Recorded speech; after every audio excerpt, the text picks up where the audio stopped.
현재 전체 판세를 어떻게 보십니까? 여론조사가 많이 보도가 되는 것처럼 1강, 2중, 2약이라고 보통 그러잖아요. 예. 현재 그대로 가면은 뭐 무난하게 충분히 우리 후보가 당선될 수 있을 것 같아요. 그러면 이제 최근에 몇 가지 변수가 불거졌는데 우선 바른당의 탈당 사태가 미칠 영향은 어떻게 보십니까? 어젠가 뭐 탈당을 하셨는데 그분들이 지금 도래지를 잃어버린 꼴이거든요. 보통 도래지 앞에는 두 글자 뭐가 붙지 않나요? 구태여 붙이라고 하면 정치 철새 도래지인데 그게 왜 나쁘냐면은요. 지난번 겨울에 4대 강가에 있는 그 닭들이 많이 죽었지 않습니까? AI로. 그게 철새들 때문에 그래요. 철새들이 그 AI를 많이 옮겨가지고 그때 4천만 마리를 죽었는데 그 철새들이 정치판에도 지금 날아다녀가지고 이제 그러는 건데 안타깝죠. 그게 미칠 영향은 어떻게 보세요? 제가 보기에는 유승민 후보한테 동정심이 생기지 않을까 이제 그런 생각이 들어서 전체 판세하고는 관계가 없이 정치 풍토를 어지럽게 하기 때문에 국민들이 뭐 곱지 않은 시선으로 볼 거라고 생각을 합니다. 그러면 홍준표 후보에게 큰 도움이 안 될 것이다? 역으로 작용할 가능성이 있죠. 실제로 홍준표 후보가 TV 토론을 하면서 막 자기네 사람들을 끌어모았잖아요. 근데 어제 그 일이 벌어지면서 사람들이 잊고 있었던 이름을 떠올렸죠. 아, 박근혜. 아, 탄핵.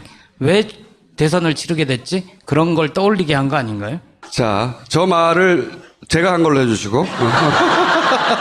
자, 그리고 또 하나가 이제 그 바로 직전에 국민의당에서 또 기술이 확 들어와가지고 김종인 변수. 이게 김종인 변수는 변수인가요? 그분은 여러분이 이제 많이 보셨겠지만 혼자서는 뭘 못 하시는 분이잖아요.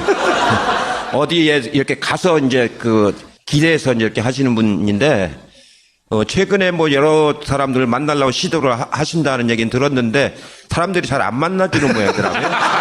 그래서 많은 사람을 못 만나고 끝날 것이다. 언제 날짜도 얼마 안 남았잖아요. 며칠 안 남았기 때문에 얼마 전에 홍모 후보한테도 만나자고 전화했다고 거절당하고 그러신 모양인데 별 의미는 없을 겁니다. 자, 그럼 홍준표, 안철수의 골든 크로스는 남은 기간 동안 일어납니까? 안 일어납니까? 그거는 골든 크로스가 아니고 실버 크로스. 네. 네, 실버 크로스라고 그러는데 그건 은메달 놓고 싸우는 건데 뭐 둘이 싸워서 누가 이긴데 무슨 의미가 있겠어요? 아니, 대선은 한 사람을 뽑는 거지 2등을 뽑는 게 아니거든요.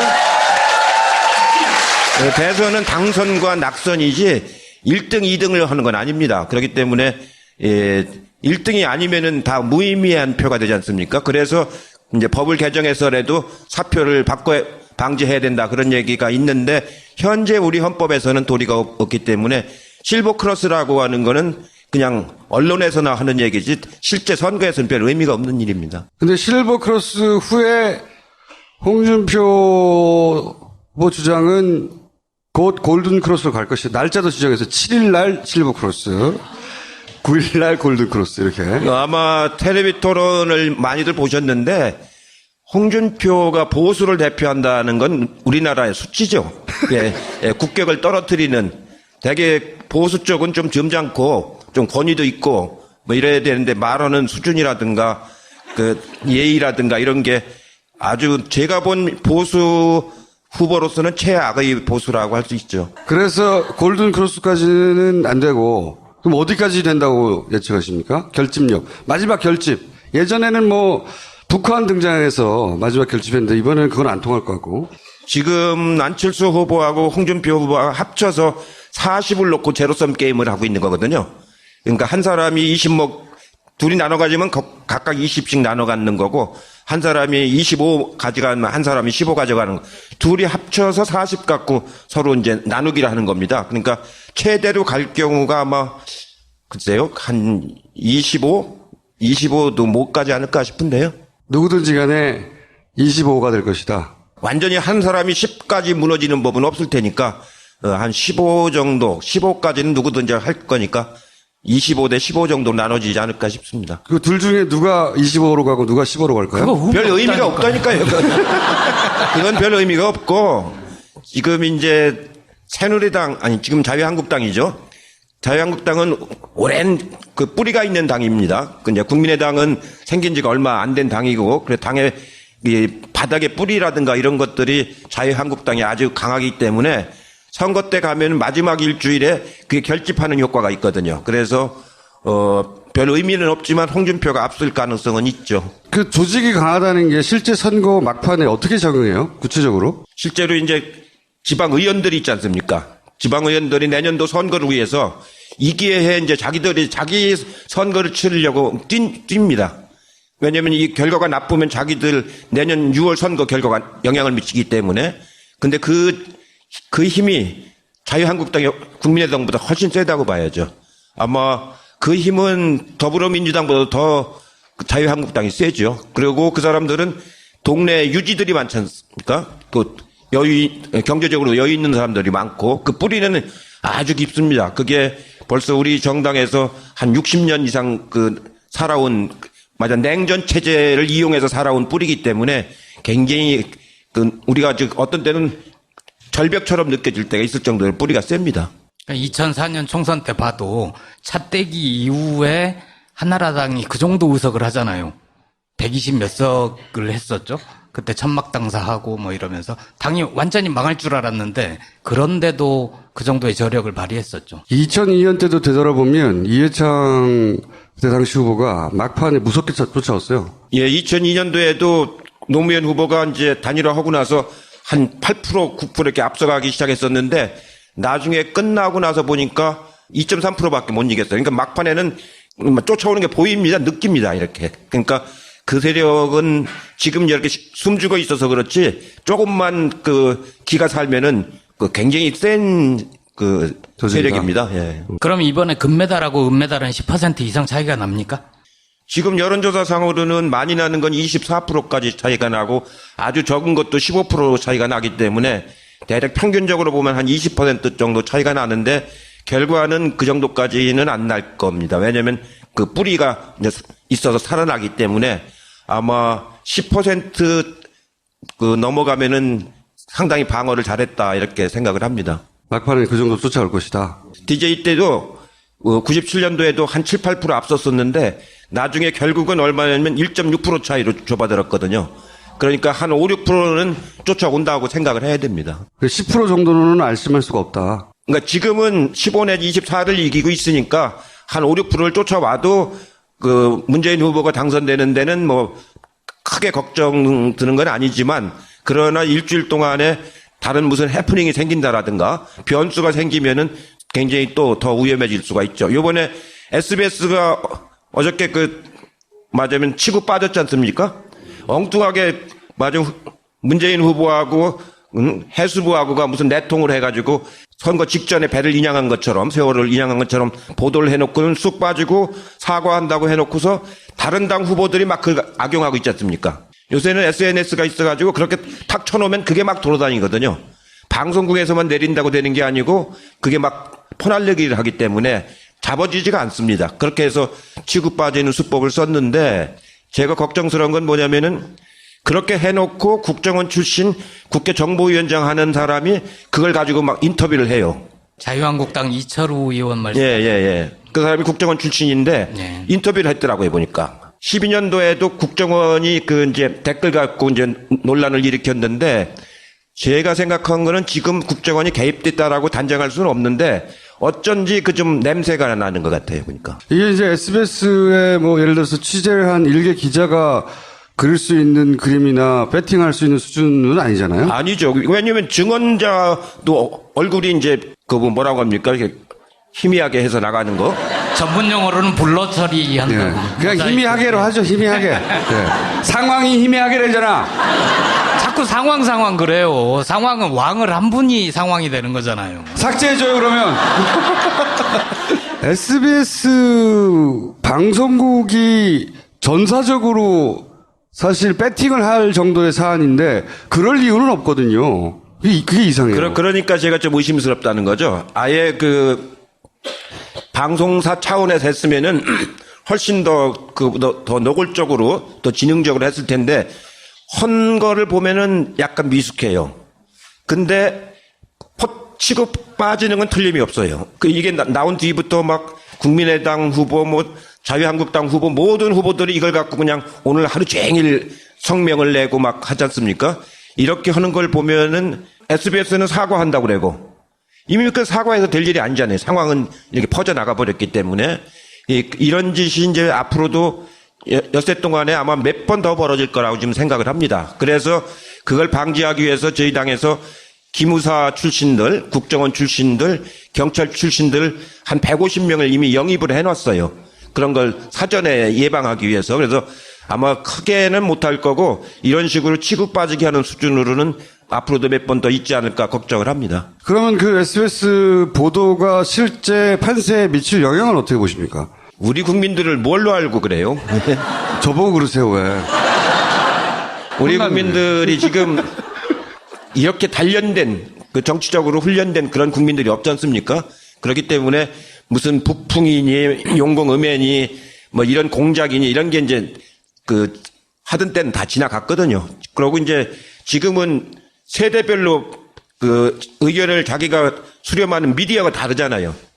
이제 종편이라든가 지상파는 주로 어르신들 중심으로 가고, 이 SNS라든가 이런 팟캐스트 같은 것들은 이제 젊은 사람들 중심으로 가고, 그래서 미디어가 이제 이렇게 분화가 되기 시작했기 때문에 뭐 대세는 큰 영향을 못 미치는데 아까 말씀드린 것처럼 이 판세를 좀 어지럽게 만드는 그런 요소는 있죠.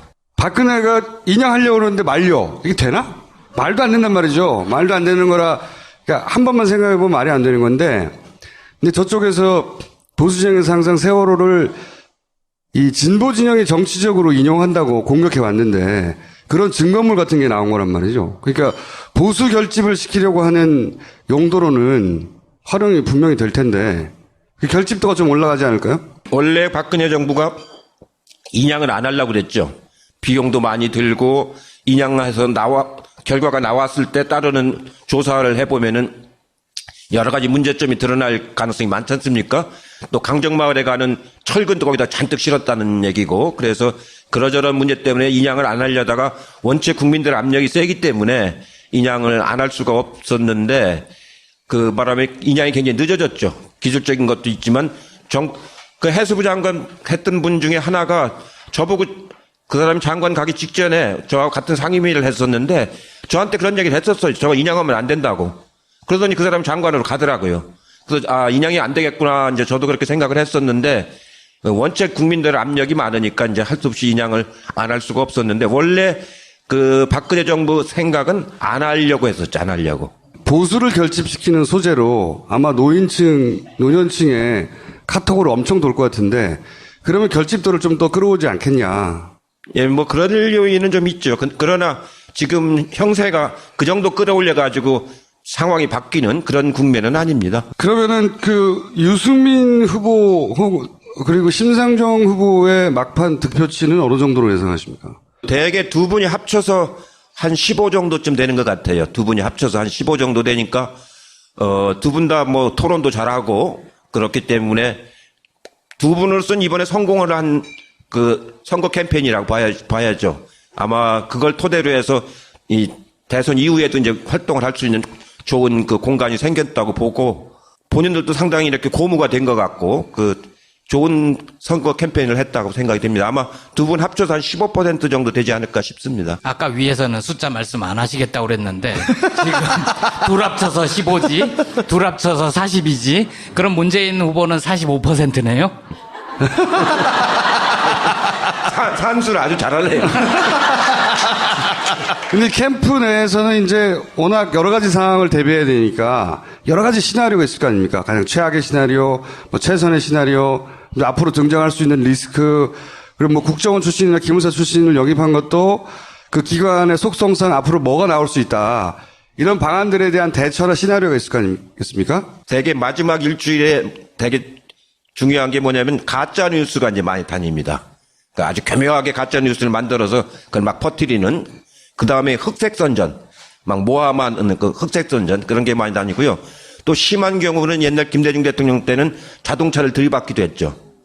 트럭이 와가지고 자동차를, 유세 차량을 들이받기도 해서 그때 아주 크게 부상을 당하셨죠.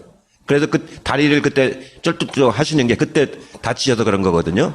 그러니까 이렇게 막 운동원들끼리 또 일부러 충돌하기도 하고. 그렇죠. 요즘에도 제가 지난주에 광주에 갔더니 우리 유세 차량에다 저쪽 딴 당의 유세 차량이 와서 막 이렇게 부딪히고 그러면서 시비를 거는 거죠, 시비를. 이런 것들이 이제 마지막 일주일 동안은 막 뭐라고 할까요? 좀 단말마적으로 이렇게 나오는 그런 위험이 있습니다. 그래서 그런 거를 이제 각별히 조심하라고 이제 당에서는 그 지침을 내리죠. 그거 말고 예전에 뭐 NLL처럼 뭐 어떤 큰 기술이 훅 들어온다든가 그런 시나리오도 있나요? 실제로 이제 그 새누리당 쪽이 후보가 그동안에 없었지 않습니까? 그래서 그쪽에서 공작을 할 만한 팀들이 가동이 되지 않았던 것 같아요. 아직. 그렇기 때문에 갑자기 그게 되는 게 아니거든요. 그것도 많이 훈련도 하고 준비를 해서 해야 되는 건데 그게 가동이 안 되는 바람에 탄핵 국면 때문에 가동이 될 수가 없었죠. 그래서 뭐 그렇게 지난번 12년과 같은 국정원의 그 공작 이런 정도가 나오지는 좀 어렵지 않나 싶습니다. 총리님이 막판 말 조심해야 된다. 예. 이렇게 막 강조를 하셨잖아요. 예. 근데 왜 그 말씀을 하셨어요? 보수 세력을 완전히 괴멸시켜야 된다. 저 이야기는 내가 한 걸로 편집해줘. 국정을 농단한 극우 보수 세력은 괴멸시켜야 된다. 이렇게 했는데 괴멸이라는 게 뭔데요? 스스로 무너져서 사라지는 거예요. 우리가 손댈 필요도 없습니다. 그 유승민 후보도 어제 토론회하면서 괴멸이라고 했잖아요. 그거는 좀 단어를 좀 아는 사람들은 다 쓰는 말입니다.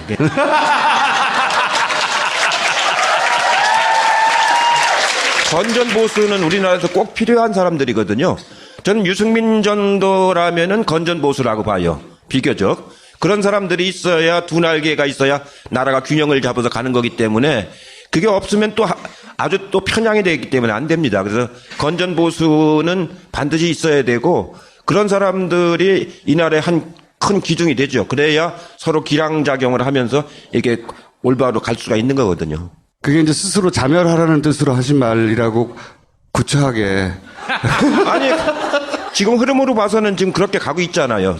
지금 철새들이 막 날아다니고 이렇게 하니까. 예, 그게, 내가 보기에는 선거 대선 끝나고 나면은 그 자유한국당의 구심점이 없지 않습니까, 지금. 홍준표 후보가 구심점이 될 수는 없어요? 뭐 예를 들어서 20% 이상 득표했다 하더라도? 그렇게 되면 진짜 망하게요. 그거는 지금 선거 때니까 할 수 없이 이제 홍준표가 나와서 저러는 것이지, 예, 아까 처음에 말씀드린 것처럼 보수도 격조가 있어야 되지 않습니까? 아주 지금 말하는 수준으로 보면은 제가 본 보수적인 정치인 중에서 제일 맞으면 천박해요. 이러면은 보수가 회복이 안 됩니다, 그거는. 그러면 계속 홍준표 후보가 건승을 빌어야 되는 거 아닙니까? 홍준표 후보에게? 그래서는 안 되죠. 정치는 곧고 선한 마음으로 해야지.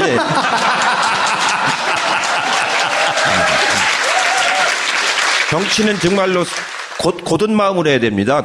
나만을 위해서 하는 게 아니고 국가와 국민을 위해서 하는 거기 때문에. 만약에 예상하시는 대로 선거가 끝나고 나면 이 자유한국당, 바른정당, 그다음에 더민주 그리고 국민의당 소위 말하는 정계 개편이 일어나긴 일어날까요? 이번 이제 대선이 끝나면 가을부터는 개헌 국면으로 들어갈 것 같거든요. 개헌 국면으로 들어가면 이제 권력 구조를 어떻게 할 것이냐 여러 가지 이제 사안들이 있는데 특히 이제 정당에서는 권력 구조를 내각제로 할 것이냐 아니면 분권형 책임제로 할 거냐 4년 중임제로 할 거냐 아니면 6년 단임제로 할 거냐 다양한 견해들이 있습니다. 그걸 둘러싸고 이제 논의가 이루어질 텐데 그 과정에서 아마 정치권의 큰 맞으면 개편 논의가 일어날 가능성이 아주 많다고 보죠. 그렇기 때문에 내년 6월에는 지방선거 때 개헌 투표를 한다. 그건 다 합의된 사항이기 때문에 누가 당선돼도 그걸 바꾸긴 좀 어렵거든요. 그걸 바꾸게 되면 그때부터는 굉장한 그 비판에 직면하기 때문에 갈 수밖에 없는데 그걸 계기로 해서 큰 변화가 올 가능성이 높다고 보죠. 사실은 실버크로스가 별로 의미는 없는데 그 변화 과정까지 생각하면 또 이게 전혀 의미 없는 건 아니에요. 제가 지난번에 나왔을 때 4월 19일이죠. 안랩 주가가 10만 원 조금 넘는다고 했잖아요. 10만 2천 원. 근데 어제 종가가 얼마냐면 얼마겠어요? 62,200원. 네? 그러니까 4만 원 이상이 날아간 거예요. 2주일 사이에. 그렇게 되면 그게 또 나중에 이제 그 아까 말한 정계 개편할 적에 그런 요인들이 다 작용을 할 겁니다. 아주 그 나쁘게 생각한 건 뭐냐면은요. 동그라미 재단을 만드느라고 그 주식을 팔았지 않습니까? 그 12년 2월경에 팔은 것 같은데 그때 얼마에 팔았는지 아세요? 11만 원에 팔았어요. 그러니까 930억을 만들었는데 자기 돈은 300억 정도밖에 안 들어갔어요. 그 당시에는 한 4만 원밖에 안 하던 주식이 대선 테마주가 돼가지고 11만 원 올라갔을 때 팔았거든요. 그러니까 개미 돈으로 동그라미 재단을 만들었는데 이렇게 공적인 일을 한 사람이 그런 거는 안 되죠. 그렇게 하면은. 자, 그럼 유권자들에게 이번 선거는 어떤 의미로 바라봐야 되는지 얘기해 주시고. 예, 이번 선거가 굉장히 역사적으로 의미 있는 선거입니다. 그동안에 우리 정치라는 게 자기 박정희 대통령으로부터 시작해서 냉전 분단 체제를 이용해 가지고 그 정치를 해오던 그 아주 극우 수구 정치가 박근혜 대통령이 파면되면서부터 이제 그 종식을 고한 거거든요. 그게 하나가 이제 종식을 고한 겁니다. 그 큰 흐름 하나가. 이번에는 이제 새로운 대한민국, 정말로 제7공화국을 만들어서 새로운 대한민국인데 새로운 대한민국에는 사람 중심으로 평화 복지 체계 공동체가 만들어지는 거거든요. 그런 새로운 7공화국 체제를 지금부터 시작한다고 보시면 되기 때문에 그런 점에서 큰 역사적 하나의 그 전기를 만드는 거라서 매우 중요한 선거라고 지금 보여집니다. 그래서 꼭 투표해야 된다. 사전 투표 꼭 먼저 하고요. 알겠습니다. 여기까지 듣겠습니다. 감사합니다. 압니까? 지금 여론조사상으로는 많이 나는 건 24%까지 차이가 나고 아주 적은 것도 15% 차이가 나기 때문에 대략 평균적으로 보면 한 20% 정도 차이가 나는데 결과는 그 정도까지는 안 날 겁니다. 왜냐하면 그 뿌리가 이제 있어서 살아나기 때문에 아마 10% 그 넘어가면은 상당히 방어를 잘했다 이렇게 생각을 합니다. 막판에 그 정도 쫓아올 것이다. DJ 때도 97년도에도 한 7, 8% 앞섰었는데 나중에 결국은 얼마냐면 1.6% 차이로 좁아들었거든요. 그러니까 한 5, 6%는 쫓아온다고 생각을 해야 됩니다. 10% 정도는 알심할 수가 없다. 그러니까 지금은 15 내지 24를 이기고 있으니까 한 5, 6%를 쫓아와도 그 문재인 후보가 당선되는 데는 뭐 크게 걱정 드는 건 아니지만 그러나 일주일 동안에 다른 무슨 해프닝이 생긴다라든가 변수가 생기면은 굉장히 또 더 위험해질 수가 있죠. 요번에 SBS가 어저께 맞으면 치고 빠졌지 않습니까? 엉뚱하게 문재인 후보하고 해수부하고가 무슨 내통을 해가지고 선거 직전에 배를 인양한 것처럼 세월을 인양한 것처럼 보도를 해놓고는 쑥 빠지고 사과한다고 해놓고서 다른 당 후보들이 막 그걸 악용하고 있지 않습니까? 요새는 SNS가 있어가지고 그렇게 탁 쳐놓으면 그게 막 돌아다니거든요. 방송국에서만 내린다고 되는 게 아니고 그게 막 퍼날르기를 하기 때문에 잡아지지가 않습니다. 그렇게 해서 치고 빠지는 수법을 썼는데 제가 걱정스러운 건 뭐냐면은 그렇게 해놓고 국정원 출신 국회 정보위원장 하는 사람이 그걸 가지고 막 인터뷰를 해요. 자유한국당 이철우 의원 말씀. 예. 하나가 이제 그 바로 직전에 국민의당에서도 기술이 확 들어와가지고 김종인 변수. 이게 김종인 변수는 변수인가요? 그분은 여러분이 이제 많이 보셨겠지만 혼자서는 뭘 못하시는 분이잖아요. 어디에 이렇게 가서 이제 기대해서 이렇게 하시는 분인데, 최근에 뭐 여러 사람들을 만나려고 시도를 하신다는 얘기는 들었는데, 사람들이 잘 안 만나주는 모양이더라고요. 그래서 많은 사람을 못 만나고 끝날 것이다. 언제 날짜도 얼마 안 남았잖아요. 며칠 안 남았기 때문에, 얼마 전에 홍모 후보한테도 만나자고 전화했다고 거절당하고 그러신 모양인데, 별 의미는 없을 겁니다. 자, 그럼 홍준표, 안철수의 골든 크로스는 남은 기간 동안 일어납니까? 안 일어납니까? 그거는 골든 크로스가 아니고 실버 크로스. 네. 예, 실버 크로스라고 그러는데 그건 은메달 놓고 싸우는 건데 뭐 둘이 싸워서 누가 이긴데 무슨 의미가 있겠어요? 아니, 대선은 한 사람을 뽑는 거지 2등을 뽑는 게 아니거든요.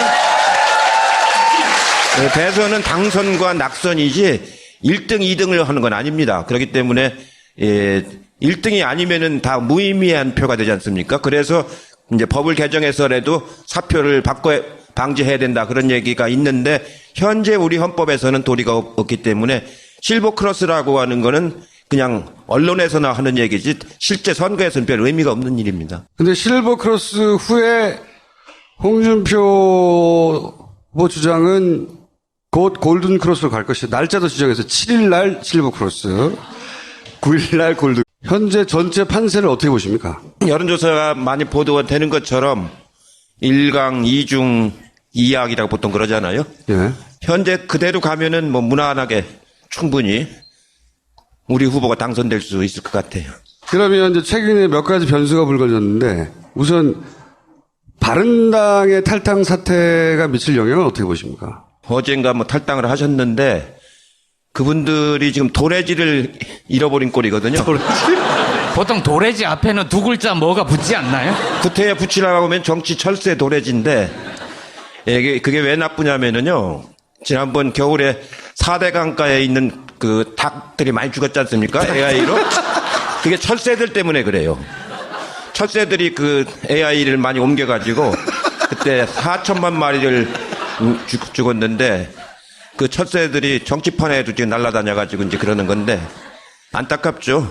그게 미칠 영향은 어떻게 보세요? 제가 보기에는 유승민 후보한테 동정심이 생기지 않을까 이제 그런 생각이 들어서 전체 판세하고는 관계가 없이 정치 풍토를 어지럽게 하기 때문에 국민들이 뭐 곱지 않은 시선으로 볼 거라고 생각을 합니다. 그러면 홍준표 후보에게 큰 도움이 안 될 것이다? 역으로 작용할 가능성이 있죠. 실제로 홍준표 후보가 TV 토론을 하면서 막 자기네 사람들을 끌어모았잖아요. 근데 어제 그 일이 벌어지면서 사람들이 잊고 있었던 이름을 떠올렸죠. 아, 박근혜. 아, 탄핵.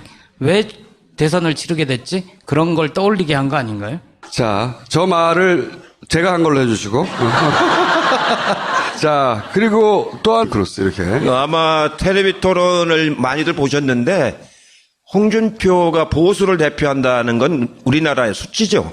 예, 국격을 떨어뜨리는 되게 보수 쪽은 좀 점잖고 좀 권위도 있고 뭐 이래야 되는데 말하는 수준이라든가 그 예의라든가 이런 게 아주 제가 본 보수 후보로서는 최악의 보수라고 할 수 있죠. 그래서 골든 크로스까지는 안 되고 그럼 어디까지 된다고 예측하십니까? 결집력. 마지막 결집.